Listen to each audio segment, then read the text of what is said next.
Hello, I'm Dr. Richard Nagy, periodontist, 25-year TDIC policyholder, and one of the volunteer directors of your dentist-led TDIC board. Through chairing the Finance Committee and serving on the Claims and Risk Management Committee, I have an inside view of changes in the insurance market and how TDIC is working to protect policyholders. Since 1980, when TDIC was founded to protect dentists during a malpractice insurance crisis, TDIC closely monitored claims trends, emerging risks, and market factors. How TDIC prepares for and manages the level, type, and severity of claims impacts our company's ongoing health, and how we work together as a community of dentists to mitigate risk exposures also directly impacts individual policyholders' insurance experiences and rates. Today, I'm going to share some of the trends in malpractice and property claims, as well as the steps that can safeguard dentists from additional costs and pressure. No one wants a claim against them. From personal experience, having 2 malpractice claims during my years in practice gives me knowledge in what is involved in the claim process.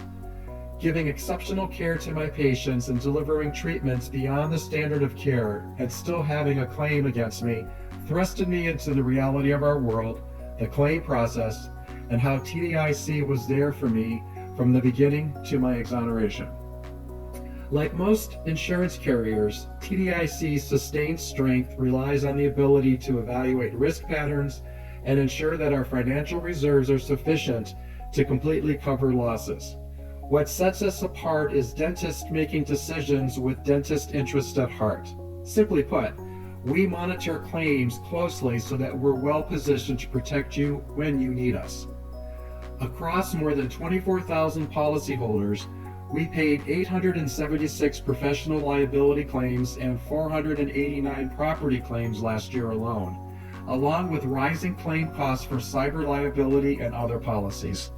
Over the past 5 years, staying ahead of claims data has become more complicated for the following reasons.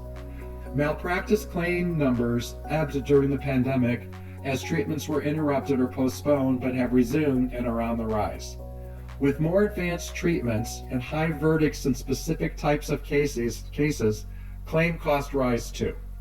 While the highest number of claims are for crowns, endo, extractions, implants, and restorative procedures, there is a high financial impact for a much smaller number of other types of claims.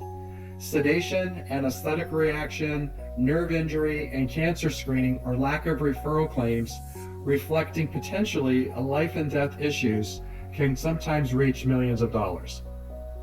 On the commercial property side, of course, wildfires and natural disasters have increased in number and severity. But we're seeing new types of claims too, such as fires set by unhoused people who are just trying to keep warm, as well as vehicles that actually crash into dental office buildings. Inflation has changed the calculation of what adequate coverage looks like today. It's outpaced inflation guards with rising construction costs, labor shortages, and the high expense of replacing more advanced equipment. This can all sound really daunting. Know that you have insurance experts in your corner who specialize in helping dentists prepare for, prevent, and respond to risks.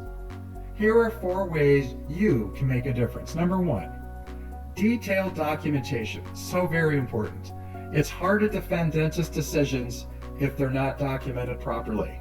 Protect yourself with orderly, chronological, and specific records on clinical decision making, treatment performed, and patient responses.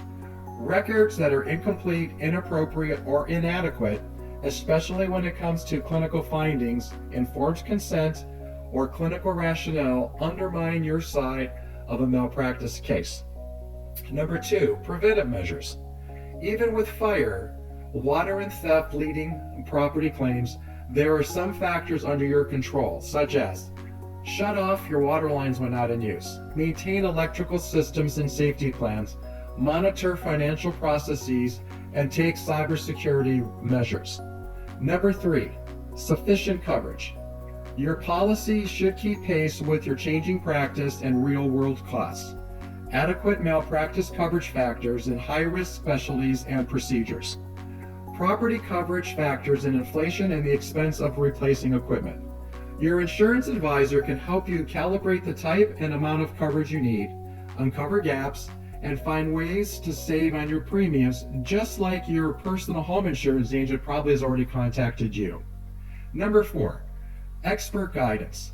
TDIC's risk management analysts provide advice by phone and email, keeping many practice challenges from escalating into claims. They've also developed sample letters, guides, and informed consent forms to make that detailed documentation easier. You can also take CE eligible seminars to skill up on trending topics like using AI and proactive property measures. I encourage you to leverage the many experts and resources available to support you at TDIC. Together, we can protect the collective claims experience for our community of dentists.